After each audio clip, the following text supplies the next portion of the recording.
السلام علیکم ورحمۃ اللہ وبرکاتہ نحمده ونصلي على رسوله الكريم اما بعد محترم سامعین اور صدر محترم، آزاد ہندوستان کی تاریخ میں 2 دن یادگاری حیثیت اور قومی اہمیت رکھتے ہیں، ایک 15 اگست اور دوسرا 26 جنوری۔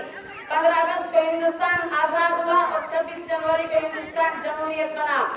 آج 15 اگست ہے، ہندوستان کی آزادی کی سالگرہ 15 اگست سن 47 کو سرزمین ہند پر وہی سورج طلوع ہوا تھا جو کہ آج ہوا ہے، لیکن اس وقت کی سورج کی کرنیں ایک نئی صبح کا پیغام لائی تھی۔ یہ صبح وہی صبح تھی جس کے ظہور سے غلامی کا رات کا اندھیرا ختم ہوا اور جو 150 برس طویل مدت پر مفید تھا۔ اسی رات تہذیب کے گلزار اور گورے ٹھیکیداروں کو ہم نے دور سے معصوم شہزادوں کا خون پیتے دیکھا۔ اسی رات بیٹوں کا سر کاٹ کر کشت میں سجا کر باپ کے سامنے پیش کیے گئے۔ جب انگریزوں نے بہادر شاہ ظفر کے دو بیٹے اور ایک پوتا کا سر کاٹ کر ان کے سامنے پیش کیے تو اسی دردناک حادثے کی منظر کشائی کرتے ہوئے اس دلدوز داستان کو کچھ اس طرح اپنے غزل میں بیان کیا ہے۔ لگتا نہیں ہے میرا دل اجڑے دیار میں، لگتا نہیں ہے میرا دل اجڑے دیار میں، کس کی بنی ہے عالم نپائیدار میں۔ بلبل کو پاسباں سے نہ صیاد سے گلا، بلبل کو پاسباں سے نہ صیاد سے گلا، قسمت میں قید تھی لکھی فصل بہار میں۔ ان حسرتوں سے کہہ دو کہیں اور جا بسیں، ان حسرتوں سے کہہ دو کہیں اور جا بسیں، اتنی جگہ کہاں ہے دل داغدار میں۔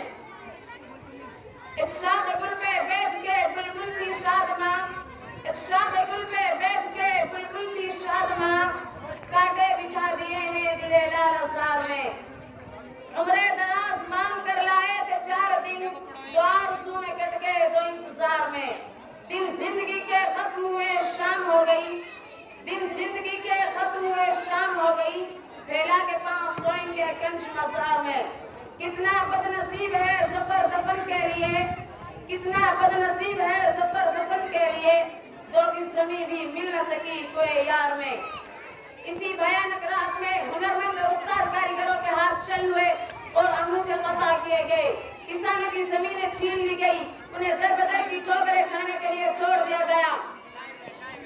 اس تاریخ رات کی جلد صبح ہو، اس کے لیے ہم نے کون سے جتن نہیں کیے، سازشیں اور بغاوتیں کی، آزاد حکومتوں کی تشکیل کی، مزاحمتی تحریکیں چلائی، جان و مال کی قربانی دی، وہ سب کیا جو حصول آزادی کے لیے ناگزیر ہوتا ہے۔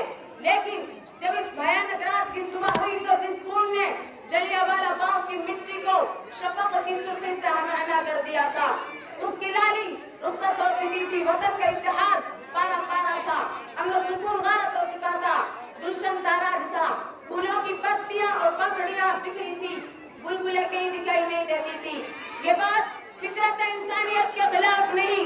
اگر جنگ آزادی کے فائدوں سے لوگ محروم رہے تو ان کا دلی اطمینان اور قلبی سکون جاتا رہتا ہے اور اس دور غلامی کو یاد کر کے آہیں بھرنے لگتے ہیں۔ اس وقت کی خوشحالی کا تصور ان کو تڑپا دیتا ہے اور اسے آزادی کے بعد کے انتشار و اضطراب سے 1000 درجہ بہتر سمجھنے لگتے ہیں۔ لیکن ایسے وہ لوگ ہوتے ہیں جنہیں آزادی سے کوئی وابستگی نہیں ہوتی اور جن کے سامنے حصول آزادی کا کوئی مقصد نہیں ہوتا، حکم کو ہاتھ ہلانے نہیں چاہتے لیکن چاہتے ہیں کہ سب کچھ حکومت کر دے۔ پھر جب ان کے بے عملی کے نتائج ان کے سامنے آتے ہیں تو حکومت اور زمانہ کو ہدف تنقید بتاتے ہیں، حکومت اور زمانے کو ہدف تنقید بتاتے ہیں۔ اسی تاریخ رات کی جلد صبح ہو، اس کے لیے ہم نے کون سے جتن نہیں کیے۔